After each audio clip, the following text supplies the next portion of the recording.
It feels too dangerous to move, to speak, to take a step.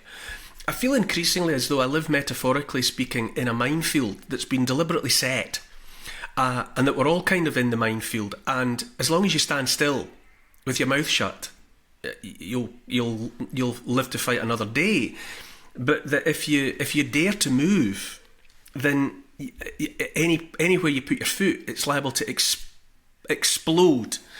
And I think that's deliberate. You know, the online safety bill and all of the censorship and the silencing of dissent and all of the rest of it that's gone on, it works its evil magic on a mind, and eventually, you know, more and more people feel it's just safer just to, you know, that the only winning move is not to play, and the only winning word is the one not spoken.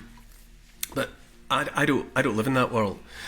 But I think it's no accident that it feels so volatile all the time. And I think increasingly we are being made, or there are attempts being made to transform us into people unsure of anything and everything.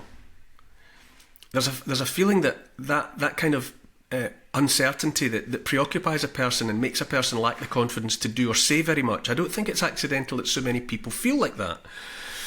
But what I will say is that to me it seems that what we're seeing now in the world this past couple of weeks, since the horror show that's begun to unfold in the Middle East began, this past couple of weeks, it's a taste, I would say, of what was always going to happen eventually.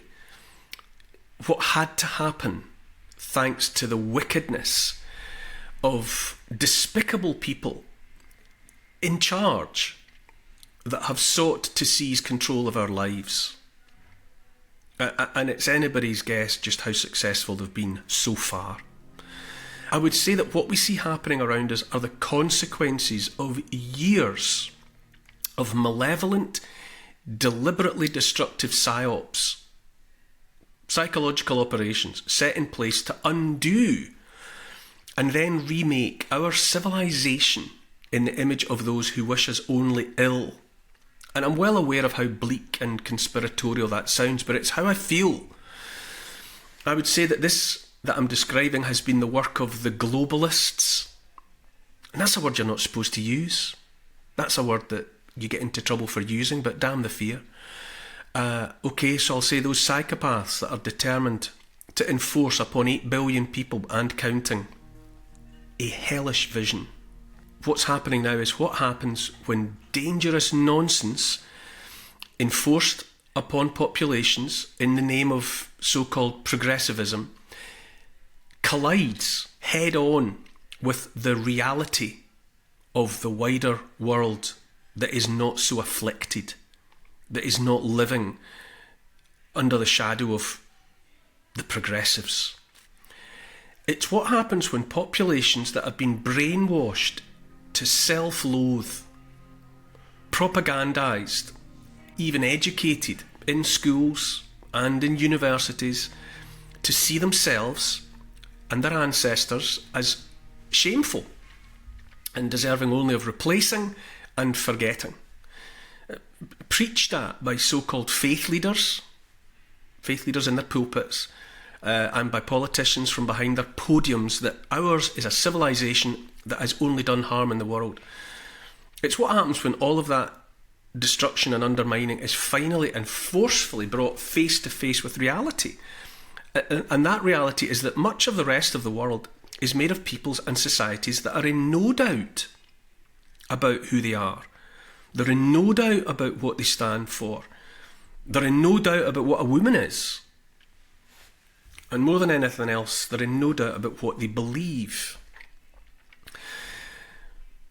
But years of cynical, intentionally destabilising propaganda, nudging, and in fact downright political policy have seen to it that we are a society riven and divided, atomised as never before, and set deliberately at one another's throats.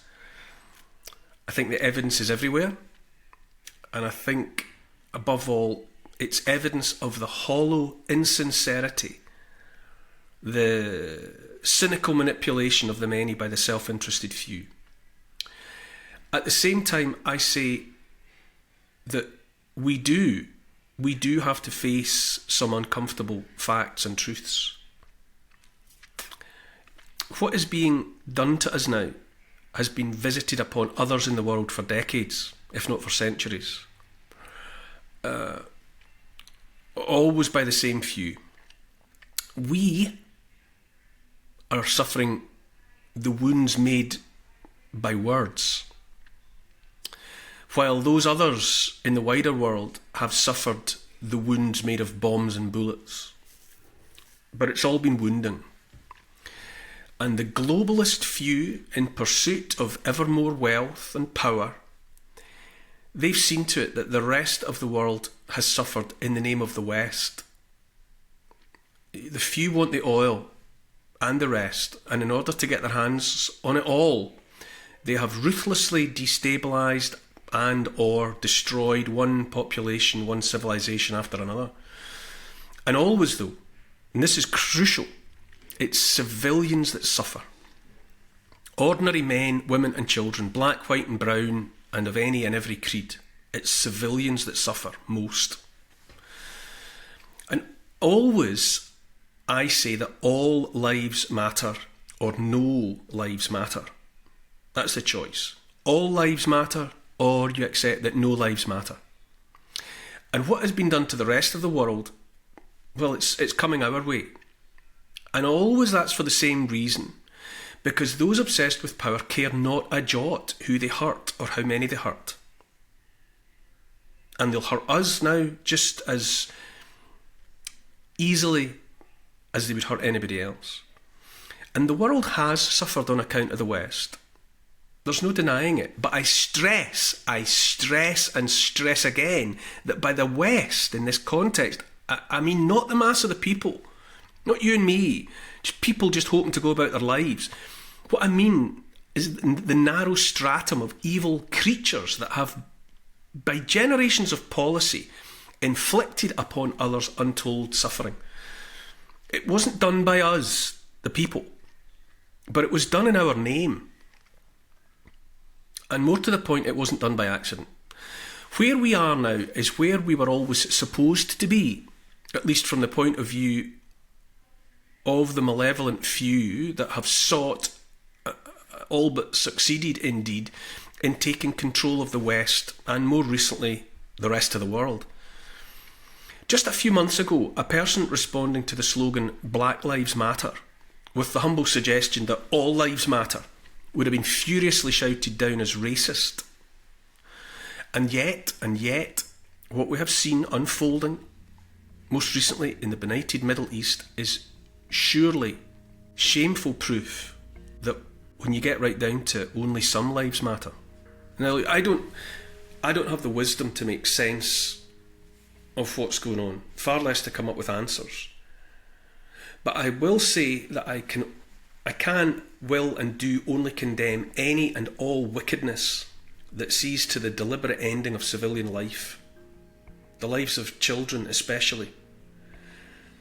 And I look at the certainty of some, the determination of so many to respond to murders of the ugliest sort with yet more murder of yet more people who are only powerless and also helpless. And all I can say is I know that I'll never understand such action. How can they look at themselves in the eye, in the shadow of so much blatant hypocrisy? And here's the thing, where do we go from here?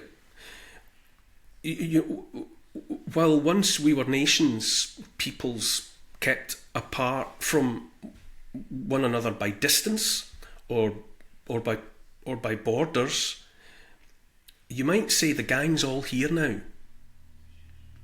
Everyone's everywhere, largely through no fault of their own. Millions have been on the move away from some or other hellhole, not of their own creation. And I say, are we to be goaded finally into holy war or into World War III? Is that inevitable? Is that where we're going? Are we to be goaded into be giving into only the worst version of ourselves. I would say, if there are to be solutions now, they must be solutions for all, for everyone. Because I don't think it's ever been truer to say that for good or ill, from this point onward, we are all in it together.